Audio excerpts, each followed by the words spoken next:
Bismillahirrahmanirrahim. Assalamualaikum warahmatullahi wabarakatuh. Apa kabar anak-anak semuanya yang soleh dan solehah? Semoga anak-anak sekalian selalu diberikan kesehatan dan keberkahan, juga kemudahan dalam mendapatkan ilmu yang bermanfaat. Amin amin ya robbal alamin. Anak-anak sekalian, sebelum kita mulai pertemuan kita kali ini, mari sama-sama kita membaca doa terlebih dahulu ya. Agar apa? Agar pembelajaran kita kali ini diberikan kemudahan oleh Allah Subhanahu wa taala. A'udzubillahi minasyaitonirrajim. Bismillahirrahmanirrahim. Rabbi zidni ilma warzuqni fahma birahmatika ya arhamar rahimin. Amin. Anak-anak, pertemuan kita kali ini akan membahas tentang materi kelas 4 di bab 2, yaitu teladan mulia Asmaul Husna. Perlu anak-anak ketahui, tujuan pembelajaran kita adalah satu, agar kita dapat memahami apa itu Asmaul Husna, kemudian dapat mengamalkan sifat-sifat yang sesuai dengan teladan mulia Asmaul Husna dalam kehidupan sehari-hari. Baik anak-anak, kita mulai saja ya pembelajaran kita. Dalil tentang Asmaul Husna Allah sampaikan di dalam Quran surat Al-A'raf ayat 180 yang berbunyi, A'udzubillahi minasyaitonirrajim. Bismillahirrahmanirrahim. Walillahil asmaul husna fad'uhu biha wa dharul ladzina yalhiduna fi asma'ih sayujzauna ma kanu ya'malun. Shadaqallahul azim. Artinya, hanya milik Allah Asmaul Husna, maka bermohonlah kepadanya dengan menyebut Asmaul Husna itu, dan tinggalkanlah orang-orang yang menyimpang dari kebenaran dalam menyebut nama-namanya. Nanti mereka akan mendapat balasan terhadap apa yang telah mereka kerjakan. Anak-anak sekalian, ini adalah firman Allah yang berisi perintah agar kita hanya memohon kepada Allah. Agar apa anak-anak?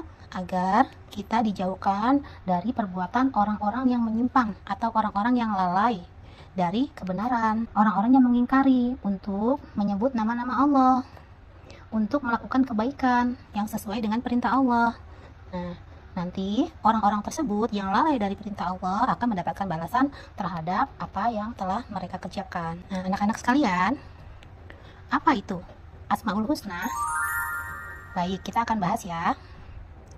Asmaul Husna artinya nama-nama yang baik dan indah bagi Allah Subhanahu wa taala.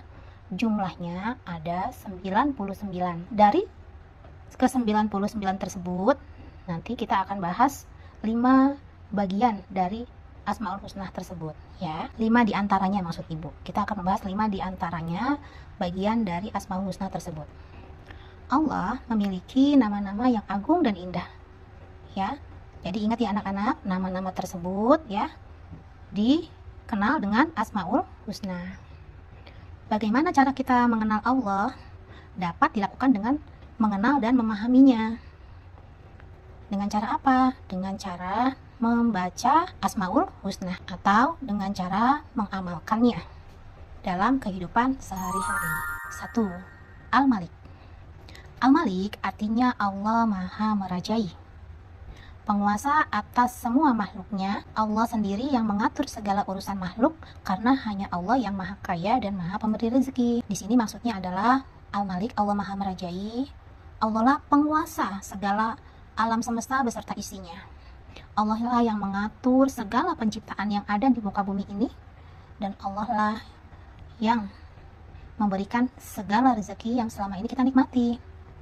Anak-anak, Allah Maha Merajai di sini maksudnya Allah yang mengatur segala urusan makhluk yang Allah ciptakan. Allah menciptakan makhluk, ada yang terlihat dan ada yang tidak terlihat atau disebut dengan makhluk gaib. Makhluk yang terlihat misalnya manusia, tumbuhan, hewan, dan lain-lain yang tidak terlihat atau goib. Contohnya misalnya malaikat, jin, setan, iblis, dan lainnya. Tapi semua itu ada, mereka ada anak-anak, karena mereka itu juga ciptaan Allah Subhanahu wa Ta'ala. Makhluk yang Allah ciptakan itu pasti memiliki rezeki masing-masing dan memiliki tugas masing-masing. Adanya langit dan bumi, adanya pergantian pagi, siang, dan malam, adanya yang hidup dan mati, itu adalah bukti bahwa Allah itu ada. Itu semuanya Allah anak-anak yang mengatur tanpa campur tangan siapapun. Termasuk rezeki yang kita nikmati. Rezeki itu banyak bentuknya. Ada rezeki yang bentuknya iman. Apa itu rezeki iman? Yaitu kita diberikan keteguhan hati atas kepercayaan atau keyakinan kita kepada Allah. Nikmat Islam atau rezeki Islam itu adalah, maksudnya ya anak-anak, rezeki yang Allah berikan dalam bentuk apa? Istiqomahnya hati kita dalam melaksanakan perintah Allah. Kemudian nikmat kesehatan, rezeki kesehatan. Rezeki kesehatan itu sangat mahal sekali anak-anak harganya. Bayangkan, bila kita sakit pilek aja, pasti hidung kita ini sulit sekali untuk bernapas. Nah, kita baru menyadari bahwa itu adalah nikmat yang sangat mahal dari Allah Subhanahu wa Ta'ala bila kita sudah merasakan kehilangan. Oke, berikutnya, Allah mengampuni dosa, menghilangkan kesusahan, menolong orang-orang yang dizalimi, ya, membalas orang yang zalim. Nah, di sini mengampuni dosa. Karena Allah itu maha kuasa, Allah itu berhak anak-anak mengampuni dosa siapapun yang Allah kehendaki, asalkan dia benar-benar taubatan nasuha. Apa itu taubatan nasuha? Yaitu mohon ampun yang sebenar-benarnya dengan tidak mengulangi kesalahan yang sama.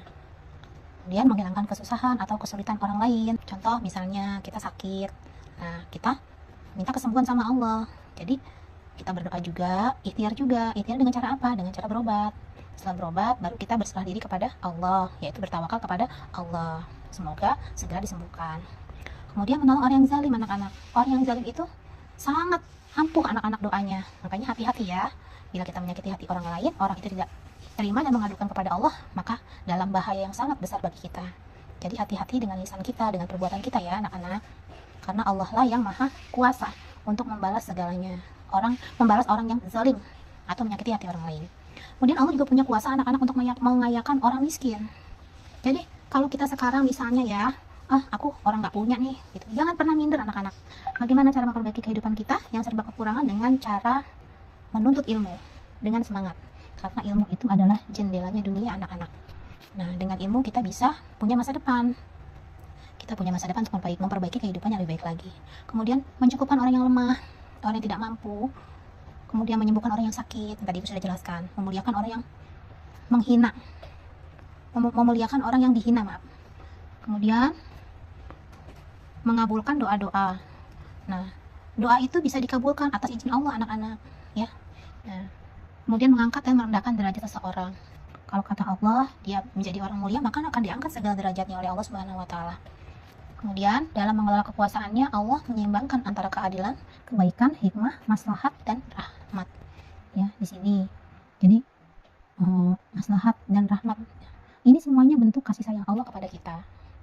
Jadi Allah itu memiliki sifat al-malik anak-anak, yang artinya Allah maha merajai, menguasai, mengatur segala urusan makhluknya dan memberikan rezeki kepada makhluknya. Karena Allah itu maha kaya. Jadi anak-anak jangan pernah merasa minder ya, karena kita punya Allah. Lanjut. Baiklah anak-anak, kita lanjutkan yang mencerminkan sikap al-malik. Ini contoh ya, contohnya perbuatan yang sesuai dengan sikap al-malik, yaitu menahan diri. Menahan diri itu cermin dari kemampuan menguasai diri ketika hendak berbuat yang buruk, atau disebut dengan perbuatan tercela atau akhlakul mazmumah, yang bisa merugikan diri sendiri maupun orang lain. Menahan diri dari perbuatan yang merugikan diri sendiri dan orang lain merupakan wujud dari kemampuan kita untuk menguasai diri anak-anak. Nah, jadi kita harus bisa mengendalikan emosi. Jangan sampai emosi yang mengendalikan kita. Karena apa? Ya, karena kalau sudah seperti itu maka kita mudah untuk marah. Marah itu temannya setan. Oke, jangan sampai kita terjerumus pada perbuatan setan yang bisa merugikan diri kita sendiri. Kemudian menahan diri itu dapat diterapkan dalam banyak hal anak-anak. Contohnya menahan diri dari membeli sesuatu yang tidak penting, tas berlebihan, kemudian makan yang berlebihan, bermain juga, misalnya menahan diri bermain yang berlebihan. Nah, kita main dari pagi, yang dari pagi sampai sore, mentang-mentang hari libur, akhirnya apa, PR-nya lupa dikerjakan. Nah, itu juga termasuk tidak bisa menahan diri, ya, atau disebut dengan berlebihan. Nah, akhirnya apa, lupa mengerjakan PR, lupa belajar, lupa dengan kewajiban kita sebagai pelajar. Kemudian menahan diri dari berbuat curang apa, misalnya ulangan kalian nyontek. Nah, itu namanya perbuatan curang, anak-anak, ya. Nah, kalau curang pokoknya perbuatan yang negatif itu tidak baik, ya, karena apa, merugikan diri kita apalagi orang lain, ya. Jadi mencerminkan sikap Al-Malik adalah menahan diri atau bersabar, ya. Lanjut, yang kedua, ya, Al-Aziz. Al-Aziz itu artinya Allah Maha Mulia, yang mencerminkan kemuliaan dan kebesaran zatnya. Jadi zat Allah itu Maha Mulia, anak-anak. Allah memiliki kedudukan yang maha tinggi. Dia pemilik tunggal segala kemuliaan, dan dia yang memberikan kemuliaan kepada siapa saja yang dia kehendaki.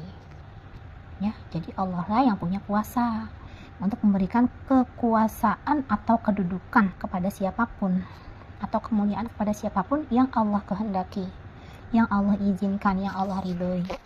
Ya, bagaimana ya caranya? Kita harus menjaga kemuliaan dan kehormatan dengan cara mentaati segala perintahnya dan menjauhi diri dari perbuatan dosa. Mentaati segala perintahnya yaitu dengan cara menjalankan segala ibadah yang Allah perintahkan, menjalankan segala perbuatan terpuji yang Allah perintahkan dengan tepat waktu, ya, misalnya menjalankan sholat dengan tepat waktu, berbuat baik kepada orang lain, atau berbuat amal sholih, yang mendatangkan kebaikan buat diri kita maupun bagi orang lain, dan menjauhkan diri kita dari perbuatan dosa. Segala sesuatu yang dilarang sama Allah itu pasti tidak ada manfaatnya, anak-anak, makanya Allah larang, ya, dan bisa merugikan diri kita sendiri. Nah, tanda keperkasaan dan keagungan Allah pada setiap makhluk terlihat dalam rezeki yang diberikannya. Rezeki yang diberikan sama Allah itu mencerminkan maha mulianya Allah. Allah sudah menjamin makhluk yang dia ciptakan itu pasti ada rezekinya, anak-anak. Kemudian ilmu, setiap ciptaannya Allah, setiap sesuatu yang Allah ciptakan itu gunanya adalah agar apa? Agar manusia itu mau mempelajarinya. Nah, yang disebut dengan ilmu. Dengan ilmu kita menjadi mulia, anak-anak. Allah akan mengangkat derajat orang-orang yang berilmu. Nah, kemudian caranya bagaimana kita mendapatkan ilmu? Dengan cara belajar dengan sungguh-sungguh, pantang menyerah. Kalau gagal, coba lagi, terus coba lagi sampai kita menemukan keberhasilan. Karena apa, anak-anak? Ada sebuah hadis, ya, bahwa barang siapa yang tidak mau belajar di masa muda, maka siap-siap menelan kepahitan karena kebodohan. Jadi kalau kita itu malas belajar, maka diri kita akan menjadi orang yang merugi, anak-anak, karena gelap. Ilmu itu ibaratnya cahaya buat kehidupan kita. Lanjut, ya, hikmah dan juga pada setiap rahmatnya. Jadi hikmah ini adalah kelebihan yang Allah berikan kepada siapapun yang Allah kehendaki, ya. Jadi setiap apa yang Allah ciptakan itu pasti memiliki rezeki, dan setiap yang Allah ciptakan itu pasti memiliki manfaat bagi makhluknya. Misalnya ilmu, anak-anak, ilmu untuk dipelajari. Agar apa? Allah naikkan derajat kita menjadi manusia yang bermanfaat, manusia yang mulia, baik di hadapan Allah maupun di hadapan manusia lainnya. Tapi bukan untuk sombong, ya, karena sombong itu hanya milik Allah Subhanahu wa ta'ala. Sikap yang mencerminkan Al-Aziz yaitu contoh, ya, diantaranya sikap mandiri. Mandiri artinya mengerjakan segala sesuatu sendiri tanpa mengandalkan orang lain. Kehidupan mandiri itu harus dimulai sejak dini, anak-anak, agar kita terbiasa, nggak kaget. Karena nggak selamanya kita itu tergantung sama orang lain atau siapapun. Misalnya, ya, bisa makan sendiri, mandi sendiri, berpakaian sendiri, menyiapkan alat sekolah sendiri, bahkan bisa mengerjakan PR sendiri. Nah, itu contoh sikap mandiri yang sesuai dengan Al-Aziz. Anak-anak, mandiri ini banyak sekali manfaatnya. Mandiri mengantarkan seseorang pada kemuliaan, baik di hadapan Allah maupun manusia. Karena apa? Karena mandiri ini tidak mengganggu orang lain. Jadi orang lain itu tidak merasa risih dengan keberadaan kita. Karena apa? Karena kita orang yang mandiri, bisa apa-apa sendiri, insya Allah bermanfaat untuk orang lain. Begitu ya.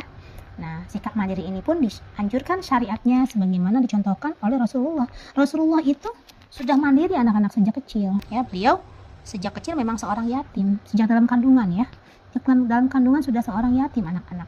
Bahkan di usia yang sangat muda, setelah berpulangnya ibundanya Rasulullah SAW, Rasulullah itu ikut dengan kakeknya. Setelah dengan kakeknya lalu ikut dengan pamannya. Sepeninggal kakeknya ikut dengan pamannya. Nah, ikut pamannya itulah Rasulullah diajarkan untuk hidup mandiri. Beliau terbiasa untuk berdagang, membantu pekerjaan pamannya sampai beliau dewasa. Yang ketiga, Al-Qudus. Al-Qudus itu artinya Allah Maha Suci. Allah Subhanahu wa Ta'ala, zat yang tersucikan dari segala macam kekurangan Allah. Adalah satu-satunya sesembahan bagi semua makhluk anak-anak. Hanya Allah yang patut kita sembah. Tidak ada yang lain. Karena Allah itu Al-Ahad, Allah itu Maha Esa. Jadi tidak ada yang lain yang kita sembah kecuali Allah. Al-Qudus ini menunjukkan bahwa Allah Maha Suci dari keserupaan makhluk lainnya atau makhluk atau sesuatu yang menyerupainya. Ya, Allah itu terbebas dari segala kekurangan dan celah anak-anak. Dia berhak atas segala sifat kesempurnaan lahir, batin, dan sifat-sifat tercela atau penyakit hati lainnya. Gitu ya. Nah, anak-anak, Allah itu suka kebersihan. Kebersihan itu sebagian dari iman. An-nadhafatu minal iman. Jadi Allah supaya yang bersih-bersih, ya. Nah, di sini yang mencerminkan sikap Al-Qudus diantaranya yaitu cinta kebersihan. Kebersihan ini mendapat perhatian yang sangat besar dari Allah Subhanahu wa Ta'ala. Ya. Seperti hadis Rasulullah tentang kebersihan. An-nadhafatu. Perhatian Islam dibuktikan dengan kewajiban. Misalnya apa? Dengan kewajiban wudu setiap menjelang salat atau sebelum salat. Sebelum melaksanakan sholat kita wajib wudu dulu. Kalau nggak wudu ya sholatnya nggak sah. Gitu. Anjurannya bersiwak. Apa tuh bersiwak? Gosok gigi. Kewajiban mandi kita sehari 2 kali. Supaya apa? Supaya bersih. Karena Allah supaya yang bersih-bersih. Nah, kemudian bersuci setelah hadas. Hadas itu ada 2 anak-anak. Ada hadas besar, ada hadas kecil. Ya, diantaranya hadas kecil misalnya buang angin, kemudian buang air kecil, buang air besar itu hadas kecil. Ya, kalau hadas besar itu adalah contohnya misalnya nifas atau ibu melahirkan. Itu setelah 40 hari atau setelah selesai masa nifas wajib untuk mandi besar namanya anak-anak. Agar apa? Agar suci, agar bisa melaksanakan ibadah yang Allah perintahkan sesuai dengan syariat Islam. Jadi kebersihan itu bukan hanya secara lahir, kesucian itu bukan hanya secara lahir atau jasmani, ada juga dengan rohani, jasmani dan rohani. Kebersihan jasmani itu dengan tubuh kita yang terlihat, ya. Nah, kalau rohani itu yang tidak terlihat, apa tuh? Hati kita anak-anak. Jadi misalnya ya, di Islam meminta kita untuk menjauhi penyakit hati seperti sombong. Kita nggak boleh sombong, merasa kita pintar, merasa kita misalnya berpakaian bagus-bagus pakaiannya, apa yang kita punya cakep-cakep. Kemudian dengki. Nah, dengki ini tidak menyukai orang lain senang. Jadi kalau orang lain senang itu dia susah anak-anak. Ya. Kemudian dia senang kalau orang lain susah. Dengki, iri, ya. Itu berarti penyakit hati anak-anak. Kemudian ria ini sifat pamer, suka pamer. Nggak boleh sombong, dengki, ria, membanggakan diri. Ini termasuk sifat-sifat dari setan. Jangan diikutin, ya, karena bisa merugikan diri sendiri dan orang lain. Kalau kita bersifat sombong, dengki, ria, dan bangga diri, sudah pasti tidak ada nih teman-teman yang mau berteman sama kita ya. Begitu. Jadi anak-anak, kebersihan itu bukan hanya kebersihan fisik ya, badan, pakaian, dan tempat, tapi juga jasmani. Tapi juga rohani. Rohani itu adalah di dalam hati kita, agar terjaga kesucian atau kebersihannya. Agar apa? Agar doa kita diijabah oleh Allah Subhanahu wa Ta'ala. Lanjut ya. Yang keempat, as-salam. Apa itu as-salam? Artinya Allah Maha mensejahterakan dan Maha menyelamatkan. Jadi maknanya terkandung dalam Asmaul Husna ini adalah Allah itu ya penyelamat, Maha penyelamat dari segala aib maupun kekurangan. Ya, karena kesempurnaan itu hanya milik Allah anak-anak. Manusia itu tempatnya lupa, tempatnya hilaf. tapi juga Allah memberikan ampunan. Ya, sifat dan perbuatannya. Jadi Allah itu sangat sempurna, tidak memiliki kekurangan secara zat, sifat dan perbuatannya, anak-anak. Ya. Nah, di sini Allah memberi keselamatan pada hamba-hambanya. Hamba-hambanya yang beriman kepada Allah Subhanahu wa taala. Nama as-salam mengajarkan kita untuk selalu menyebarkan kedamaian dan menghindari pertengkaran, anak-anak. Karena Allah suka kedamaian. Ya, Allah suka kedamaian. Kemudian kedamaian berarti padamnya api permusuhan yang disertai dengan tertanamnya kecintaan dan kasih sayang. Islam sangat menganjurkan terciptanya kedamaian. Allah tidak suka permusuhan, anak-anak. Allah suka kedamaian. Agar apa? Hidup kita menjadi nyaman dan tenang. Yang mencerminkan sikap as-salam. Contohnya seperti misalnya menjaga lisan kita. Gunakan lisan untuk berzikir, membaca Al-Quran, ya, menasehati dalam kebaikan. Berzikir, dengan berzikir kita akan tenang, ya. Dengan mengingat Allah, zikir ini mengingat Allah namanya, artinya anak-anak. Berzikir, dengan berzikir maka hati kita akan tenang. Dengan mengingat Allah maka hati kita akan damai.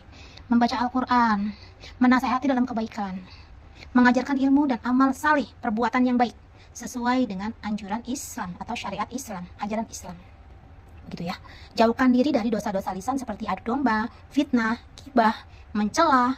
Adu domba suka melihat orang lain itu ribut. Jadi adu domba tuh gini, anak-anak. Menjadikan teman kita tuh saling bermusuhan, ya. Memfitnah ini adalah menuduh orang lain melakukan sesuatu yang bukan atau yang tidak pernah dia lakukan. Itu namanya fitnah, ya. Dosanya sangat besar. Fitnah itu lebih kejam dari pembunuhan. Gibah ini berarti menjelekkan seseorang di belakang. Gosip, ya, yang biasa dengan gosip. Lalu mencela, membuka aib seseorang, ya, mencelanya. Kita harus selalu menjaga lisan dari perkataan kita. Karena apa? Lidah itu lebih tajam daripada silet, bisa melukai hati seseorang. Hati-hati, jangan sampai ucapan kita menjadi jariah dosa untuk kehidupan kita di kemudian hari, ya. Kita lanjut yang kelima, al-mu'min. Al-mu'min itu artinya Allah Maha memberikan keamanan, yaitu memberi rasa aman dari ketakutan, ya, memberi rasa aman dari ketakutan bagi hambanya yang beriman dan bertakwa. Dengan cara apa kita berlindung kepada Allah dari rasa ketakutan kita? Dengan selalu berdoa dan memohon perlindungan hanya kepada Allah Subhanahu wa taala, anak-anak. Jadi sebelum kita melakukan sesuatu dan selesai melakukan sesuatu, hendaknya kita berdoa, ya, agar mendapatkan perlindungan dari Allah Subhanahu wa taala. Misalnya apa? Mau berangkat sekolah, ya, baca doa dulu setelah pamit dari orang tua, baca doa sebelum keluar rumah. Bismillahirrahmanirrahim. Bismillahirrahmanirrahim. La haula wala quwata illa billahil aliyil azim. Baru dia berangkat sekolah, ya. Lanjut. Allah akan menepati janjinya kepada seluruh hambanya yang beriman dan bertakwa dengan memberi kemenangan yang besar serta memasukkannya ke surga yang penuh kenikmatan. Anak-anak, seperti janji Allah, ya, dalam Al-Quran, Allah itu sudah menyediakan balasan surga bagi hambanya yang bertakwa. Apa takwa? Menjalankan segala perintahnya dan menjauhi segala larangannya. Tapi dalam Al-Quran juga, anak-anak, ada ancaman, ya, peringatan bagi hambanya yang ingkar. Ya, apa tuh ingkar? Tidak mau menjalankan perintah Allah atau malah menjalani segala larangan Allah. Misalnya tidak berpuasa, tidak sholat, contohnya, ya. Lalu kalau kaitan dengan al-mu'min ini, meminta kepada selain Allah, misalnya kepada apa? Kepada dukun dan lain-lain, ya, itu perbuatan syirik namanya, anak-anak, ya. Perbuatannya namanya syirik, kemudian pelakunya disebut dengan musyrik. Itu termasuk dosa besar. Jangan sampai kita melakukan hal tersebut, ya, anak-anak. Nauzubillah min dzalik. Semoga kita dijauhkan dari perbuatan yang tidak baik. Amin, Allahumma amin. Lanjut. Yang berikutnya, perbuatan yang mencerminkan sikap al-mu'min, yaitu hidup tertib, anak-anak. Hidup tertib. Tertib artinya mengikuti aturan, ya, mengikuti aturan, menciptakan ketertiban sehingga membuat orang lain merasa aman dan nyaman, ya. Kemudian kepatuhan pada aturan harus dibiasakan dimanapun dan kapanpun kita berada.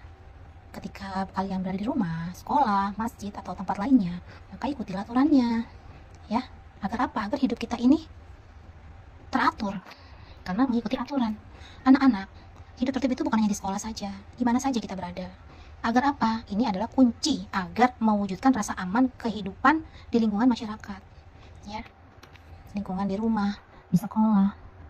Jadi setiap tempat itu pasti punya peraturan. Di sekolah ada peraturan, misalnya memakai seragam Senin, Selasa, Rabu sampai Sabtu sesuai dengan aturan. Jadwal pelajaran setiap hari itu ada jadwalnya. Kemudian kalau hari Jumat misalnya ada duha pagi, ada ngaji bersama. Itu juga bentuk dari aturan, contoh dari aturan. Lanjut, Kalau di rumah misalnya nggak boleh tidur terlalu malam, nggak boleh main berlebihan misalnya, harus sholat 5 waktu sesuai dengan waktunya begitu. Nah kalau di lingkungan, misalnya menjadi warga yang baik, yang tidak mengganggu tetangganya, sehingga tercipta lingkungan yang aman dan damai, ya, tidak membuat kerusuhan di masyarakat, tidak mengganggu milik orang lain misalnya, ya. Jadi belajar hidup tertib.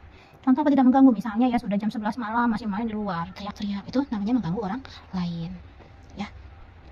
Baik anak-anak, dari Asmaul Husna yang kita bahas hari ini, ya, itu intinya adalah agar kita senantiasa mengamalkan dalam kehidupan sehari-hari, mau mengenal dan mempelajari Asmaul Husna agar kita bisa mengenal Allah. Bagaimana cara kita mengenal Allah? Dengan mempelajari sifat-sifat Allah. Sifat-sifat Allah itu bisa mengarahkan kita agar kita mengetahui, ya, segala ciptaan Allah itu untuk apa sih. Nah, dari situlah kita mengenal Allah. Oh, ternyata ini semua ciptaan Allah, ya. Begitu anak-anak. Seperti contoh Rini pasti punya sifatnya gimana, manja. Oh Tony, gimana Tony? Oh Tony itu pemarah misalnya, ya. Kemudian gimana Ridwan? Oh Ridwan orangnya ramah, sifat-sifat, ya. Nah ini kita amalkan setelah kita mengenalnya, ya, kita kenal, kita membacanya, kita menghafalnya, kemudian kita membacanya dalam setiap sholat kita, dalam setiap doa kita, mengamalkannya dalam kehidupan sehari-hari. Insya Allah kita akan dijadikan manusia yang bertakwa. Amin, amin ya robbal alamin. Baik anak-anak sekalian, sampai di sini dulu ya pembelajaran kita kali ini. Terima kasih atas perhatiannya. Semoga Allah jadikan ilmu yang manfaat bagi kita semua. Amin, amin ya robbal alamin.